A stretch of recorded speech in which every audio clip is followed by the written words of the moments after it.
ټول ژوند کې به تا باندې چېرته لوږه تنده نه راځي انشاءالله. یعنې داسې لوږه تنده نه چې ته به وږی کېږې به خو لیکن د روټۍ انتظام به درته الله کړي چې به انشاءالله ستا حاجت دپاره الله پاک څه لاره کړو کړي لوږه تنده به دې ختم شوي مال و دولت به درته الله دومره دیر کړي چې تا به چا ته هم ضرورت نه راځي. دې دعا کې دومره کمالات دي چې دې دا دعا چې څوک هم یې انشاءالله د باندې به عمر بر به د باندې فخر و پاکنه. د حضرت موسی علیه السلام دعا د رب انی لما انزلت الی من خیر فقیر په دې کې دعا کې دومره اثرات دي چې تا باندې به انشاءالله هیڅ کله زندگی بر ټول ژوند کې به تا باندې چېرته لوږه تنده نه راځي انشاءالله. یعنې داسې لوږه تنده نه چې ته به وږی کېږې به خو لیکن د روټۍ انتظام به درته الله کړي الله به درته خپل غیبي خزانو نه رزق دیر بې انتها روزي به درته الله در کړي. ګوره موسی علیه السلام مدین ته لاړو شپې ابلې خپې څومره په تکلیف سره لاړو هلته کې هغه خلکو به چې اوبه مشهوره واقعه ده خو لویه واقعه ده درته نه بیانوم ځکه یې باندې ډېر وخت لګي. هغه د شعیب علیه السلام لوڼه بیا یې غریبانان یو طرف ته ناستې وې ځکه چې هغه اینه به څه بچ کچ اوبه پاتې شوې نورو نه نو دوی به خپل مالونو ته ورکولې هغه ګټه لرکوی نه شوه دی اجینکی وې. موسی علیه السلام دومره طاقتور و چې هغه په یوازې چې په څو کسه به هغه ګټه د کوی نه خلکو لرکول او په یوازې لرکله هغې ته اوبه راویستلې ښه مزېدار وختي لاړې هغې ماړې کړل خپل مال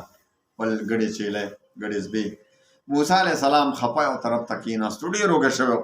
موسی علیه السلام څومره سفر یې کړی دی پیدل مدین ته راغلی هغه چې کوم په یو څپېړه باندې کس وجلی و که نه د فرعونیانو او واقعه لویه ده هغه به چېرته بل ټایم انشاءالله بیان. نو حضرت موسی علیه السلام دا دعا وایي رب انی لما انزلت الی من خیر فقیر ای زما ربا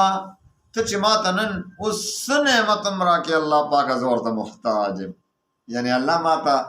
الله زه وږی یم الله ما ته څه راکړه ما ته خپل نعمت راکړه. نو الله پاک څومره مهرباني وکړه الله پاک شعیب علیه السلام ته بوتلو شعیب علیه السلام سره نوکري وکړه او بیا چې دی شعیب علیه السلام ورته خپله لور په نکاح کې ورکړه بیا 10 کاله پس ورته الله پاک دې دعا نه پس 10 کاله پس ورته پیغمبري میلاو شوه نعمتونه فراخه شول او فرعون ته یې واستولو چې زه اوس پیغمبر شوې تا ته مې پیغمبري درکړه فرعون ته دعوت ورکړه. دې دعا کې دومره کمالات دي چې دې دا دعا چې څوک هم یې انشاءالله د باندې به عمر بر به د باندې فخر و پاکنه راځي انشاءالله.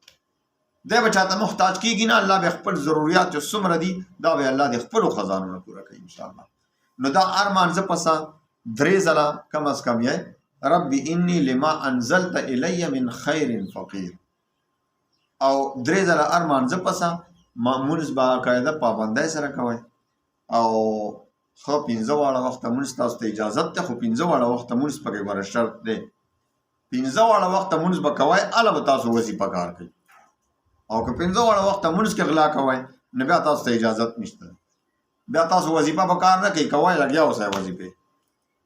بیا اثر هم نه کوي که زه اجازت درکړم هم اثر به نه کوي ځکه چې اثر خو به نه کوي چې ته الله رضا کوې که وظیفه خو موږ دې لپاره کوو چې الله رضا کوو چې ته الله نه رضا کوې 15 واړه وخته مونځ نه کوې هغې کې غلا کوې نه بس تا وظیفه څنګه قبلوي. نو 15 واړه وخته مونځ کوئ هر مونځ پسه 3 ځلې که ډېر سخت ضرورت در باندې رالو حاجت دې پېښ شو مشکلات در باندې رالل نو 314 پېرې یو مجلس کې کښېنه یوازې کښېنه تنهایۍ کې کښېنه او اول 11 پېرې درود شریف وایه هر درود شریف چې او بیا ورپسې 314 پېرې دغه دعا وایه ښه د زړه نه رب انی لما انزلت الی من خیر فقیر او بیا اخري کې بیا 11 پېرې درود شریف وایه او بیا دعا وکړه انشاءالله په مخه څو ورځې وکړه دا پکې نشته دی دا دومره ورځې بس ترکه مې چې د حاجت نه ده پوره شوی تر هغې لګیا اوسه انشاءالله څو ورځې که ډېر وخت به نه وي څو ورځې کې به انشاءالله ستا حاجت دپاره الله پاک څه لاره کولو کړي لوږه تنده به دې ختم شوي مال و دولت به ورته الله دومره دیر کړي چې تا به چا ته هم ضرورت نه راځي انشاءالله. الله دې موږ په حال رحم وکړي الله دې ټولو مسلمانانو ته فراخه روزي ورکړي الله دې ټولو مسلمانانو دا غمونه دا فکرونه پریشانای دا دې په خوشحالۍ کې بدل کړي. الله دې موږ ټولو مسلمانانو ته دې موږ وروڼه خویندې څومره چې مسلمانان دي دا ټول دې موږ وروڼه خویندې دي. الله دې ټولو ته د زړه سکون او عافیت نصیب کړي. وآخر دعوانا ان الحمد لله.